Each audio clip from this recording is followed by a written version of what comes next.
Pensioners दिवस के उपलक्ष्य में state bank of India pensioners association Agra इकाई ने अपनी वार्षिक साधारण सभा का आयोजन खंडेलवाल सेवा सदन पंचकुइया रोड शाहगंज आगरा पर किया। स्टेट बैंक ने जिन पेंशनर्स ने वर्ष 2025 में 75 वर्ष की आयु पूर्ण कर ली है, ऐसे 50 पेंशनर्स को सम्मानित किया गया। पेंशनर्स एसोसिएशन के सचिव अनिल वर्मा ने बताया कि वित्त मंत्री निर्मला सीतारमण द्वारा पेंशनर्स के वर्षों से लंबित वित्तीय मामलों को प्राथमिकता पर सुलझाया जा रहा है, लेकिन विभिन्न कोर्ट्स में बहुत वर्षों से लंबित अनेक केसेस के कारण बहुत सारी समस्याएं अभी बनी हुई है। अच्छी बात यह है कि सरकार के सकारात्मक व्यवहार के कारण कोर्ट की कार्यवाही में भी गति आई है। बता दें कि पेंशनर्स एसोसिएशन के अध्यक्ष एस.एन. गर्ग ने 75 वर्ष पूर्ण करने वाले पेंशनर्स को एक्स ग्रेसिया का भुगतान प्रारंभ करने के लिए सरकार और बैंक प्रबंधन का आभार व्यक्त किया। इससे पूर्व साधारण सभा का शुभारंभ करते हुए संरक्षक वी.के. गुप्ता, अध्यक्ष एस.एन. गर्ग, सचिव अनिल वर्मा, राकेश कुमार गर्ग, कोषाध्यक्ष मेघ सिंह, सुरेश चंद्र अग्रवाल, बिशन कुमार जैन, वी.एस. वरुण ने गणपति प्रतिमा के समक्ष दीप प्रज्वलित किया।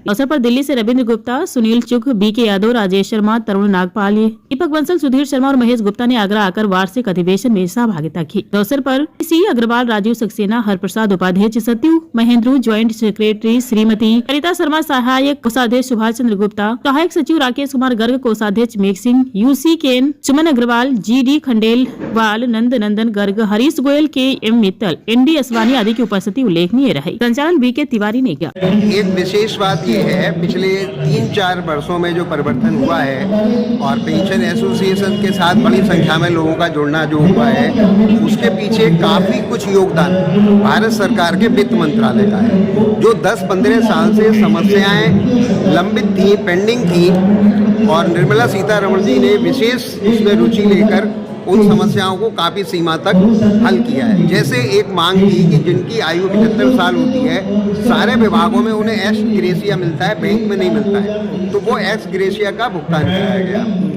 सरकार की तरफ कुछ फंड लंबित थे, वो दिए गए। उससे पेंशनर्स को भी ये लगा कि हमारी यूनियन, हमारी एसोसिएशन भी कुछ कर सकती है, सरकार के पास आवाज़ पहुंचा सकती है और उस आवाज़ का समाधान हो सकता है। इसलिए 2-3 वर्षों में जो यहाँ पे लगभग 150-200 की संख्या रहती थी, वो अब 300 प्लस की संख्या हो गई है। 17 दिसंबर पेंशनर्स डे है और ये पूरे भारतवर्ष में मनाया जाता है, और हम भी हर साल लगभग पिछले 10 सालों से 17 दिसंबर को ये पेंशनर्स डे और अपनी एनुअल जनरल मीटिंग करते चले आ रहे हैं। इसका उद्देश्य सिर्फ एक ये है कि हमारे लोग हमसे आकर के मिले और एक जगह इकट्ठे होकर के सामूहिक रूप से अपनी समस्याओं हमारे सामने रखें, हम उनका समाधान करवाएं, और मैनेजमेंट से अगर रिलेटेड कोई चीज़ है तो उसका हम समाधान करा सकें। और इसकी सबसे ज़्यादा हाईलाइट एक चीज़ है कि हम हर साल अपने 75 साल वाले जो साथी हैं उनका हम यहाँ पे सम्मान करते हैं, और आज भी लगभग 42 आदमी हमारे यहाँ उपस्थित हैं, जैसे 50 हैं, जो 8 लोग करीब बाहर हैं जो नहीं आ पाएंगे, लेकिन 42 लोगों का हम यहाँ पे अभी थोड़ी देर बाद सम्मान करेंगे। पिछले चुनाव में मुझे निर्विरोध चुना गया था।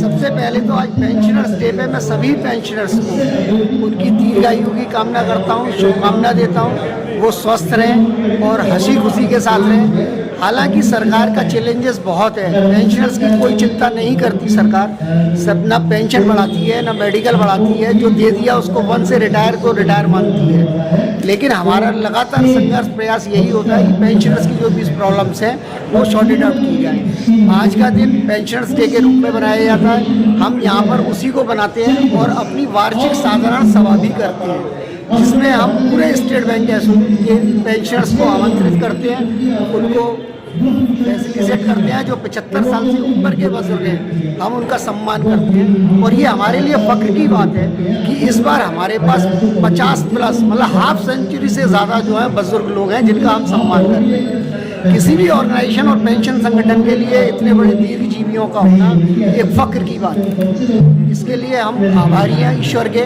आप सबके, जिनकी शुभकामनाओं से हमारे पेंशनर्स स्वस्थ और दीर्घायु।